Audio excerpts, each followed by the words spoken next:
Assalamualaikum warahmatullahi wabarakatuh. Selamat siang teman-teman semuanya. Apa kabar Anda hari ini? Saya harap kalian masih dalam keadaan sehat walafiat dan selalu dalam lindungan Allah Subhanahu wa taala. Amin ya Allah ya rabbal alamin.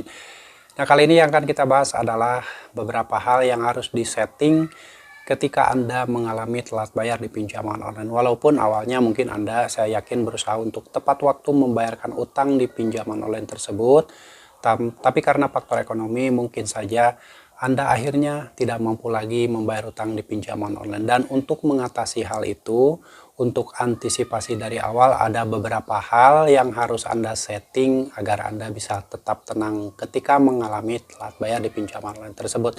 Nah, tapi sebelumnya saya ucapkan selamat buat teman-teman yang saat ini sudah memutuskan gagal bayar di pinjol, karena gagal bayar di pinjol adalah solusi untuk keselamatan hidup Anda, keselamatan harta benda Anda, dan keselamatan masa depan Anda. Dan buat teman-teman yang masih rajin merawat pinjol juga, saya pesankan buat Anda untuk tetap berhati-hati, karena merawat pinjaman online itu sama dengan merawat kesengsaraan hidup Anda ya.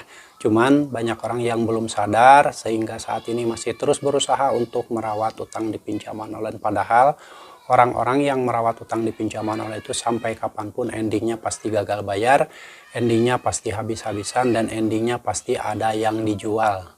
Aset dijual, motor dijual, mobil dijual, pokoknya akan ada yang dijual. Makanya saya pesankan untuk tetap berhati-hati dan waspada terhadap jeratan utang di pinjaman online. Dan mohon maaf, mungkin beberapa waktu ini saya tidak bisa mempublikasikan video lebih sering, yang biasanya mungkin saya publikasikan per hari itu satu video.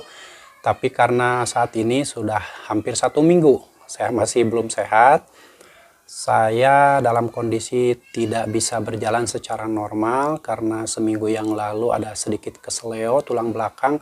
Dan ini juga saya ngonten ini sambil duduk juga sambil kayak ditahan, karena ya harus menjaga agar kondisi saya tidak semakin parah lagi. Ini saya ngonten di mana saja, ketika saya di tempat tidur, ataupun mungkin sekarang seperti sekarang kan saya lagi di ruangan di tempat tidur seadanya. Tapi ya mudah-mudahan ilmu yang saya sampaikan ini bermanfaat buat teman-teman. Tentunya yang saya sampaikan adalah berdasarkan pengalaman saya dari 2015 menggunakan pinjaman online dan endingnya gagal bayar ya. Itu makanya saya berkali-kali pada teman-teman, hati-hati ketika kalian merawat utang di pinjaman online, sekuat apapun pasti akan gagal bayar. Terutama buat orang-orang yang baru pertama kali menggunakan pinjol itu, saya yakin saat tidak mampu bayar dia pasti akan mencari dana talangan. Karena selalu disarankan oleh debt collector pinjaman online untuk mencari dana talangan. Ayolah, cari kerjalah, cari uang kemanapun itu terserah gitu kan. Akhirnya orang yang baru pertama kali menggunakan pinjaman online ketakutan dan pasti melakukan hal itu. Rela menghabiskan asetnya, rela menjual barangnya, rela berutang kemana-mana. Padahal itu bukanlah solusi. Solusinya adalah gagal bayar. Dan jika Anda terus-terusan merawat pinjol dan berusaha sekuat tenaga maksa untuk membayar utang pinjol, maka tunggulah kehancuran hidup Anda. Dan buat teman-teman yang saat ini sudah mulai memasuki fase telat bayar atau gagal bayar, walaupun sebelumnya Anda selalu setia membayarkan utang pinjol Anda, tapi akhirnya keadaan ekonomi kita tidak pernah tahu, tiba-tiba terpuruk dan akhirnya terpaksa tidak mampu lagi membayar utang pinjol tersebut.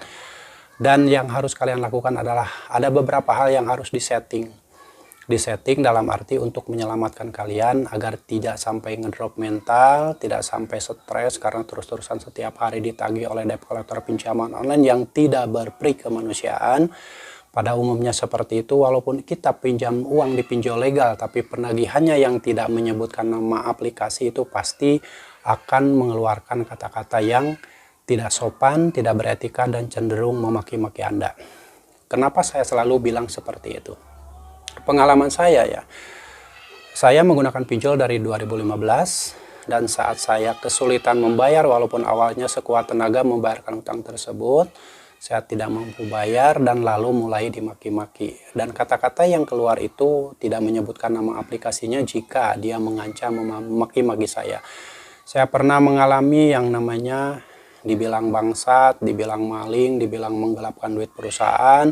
Terus saya juga pernah mengalami katanya saya ini diajari oleh orang tua untuk maling. Terus saya juga pernah mengalami dikirim foto seseorang sedang ada di halaman rumah, seolah-olah sedang menagih. Lalu saya juga mengalami dikirim video seolah-olah si DC pinjol sedang dalam mobil, sedang menuju rumah kita mau menagih. Saya juga pernah dikirim ratusan somasi dari tim legal pinjol dan akan datang di jam 5 sore atau di jam 7 malam. Terus juga saya pernah mengalami dibilang kata-kata yang betul-betul ekstrim ya, lebih kasar dan tidak pantas saya ucapkan di sini. Semua penagihan yang tidak beretika dan yang biasa-biasa saja saya pernah mengalami. Dan semua itu adalah kebohongan dari DC pinjaman online. Konsepnya, mereka itu sengaja menakut-nakuti kalian agar segera kalian mencari dana talangan dan akhirnya terjebak gali lubang tutup lubang. Jangan pernah percaya dengan apa yang disampaikan oleh DC pinjol yang isinya hanya menakut-nakuti saja. Dikirim tim legal, dikirim foto lokasi seolah-olah dia sedang berada di sekitar rumah Anda, itu adalah bohong. Dikirim foto orang sedang di halaman rumah, sedang menagih, itu juga bohong. Dikirim video sedang di jalan dalam mobil, itu bohong.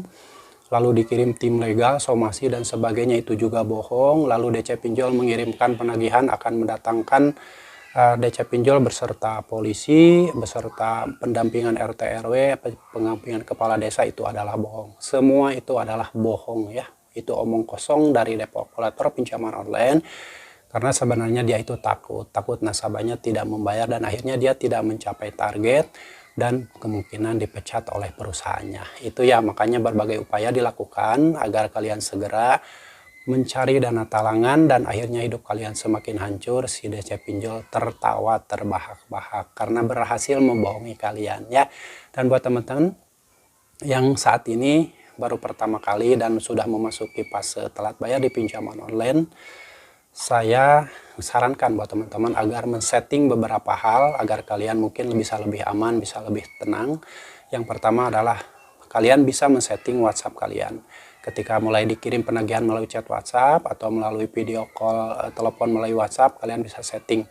Jadi di settingan tersebut kalian bisa di setelan, kalian cari blokir semua telepon yang masuk yang tidak dikenal. Jadi nomor yang tidak dikenal itu kalian bisa blokir. Lalu kalian juga bisa setting dan setel handphone kalian ke setelan pabrik ya. Di reset ke setelan pabrik. Lalu kalian bisa mengganti nomor HP, mengganti WhatsApp, mengganti email.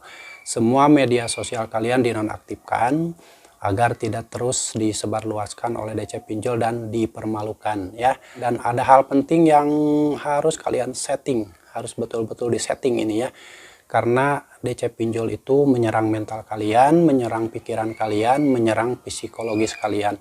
Sehingga jika teman-teman tidak bisa mengatasi semua itu akan sangat beresiko untuk psikologi kalian.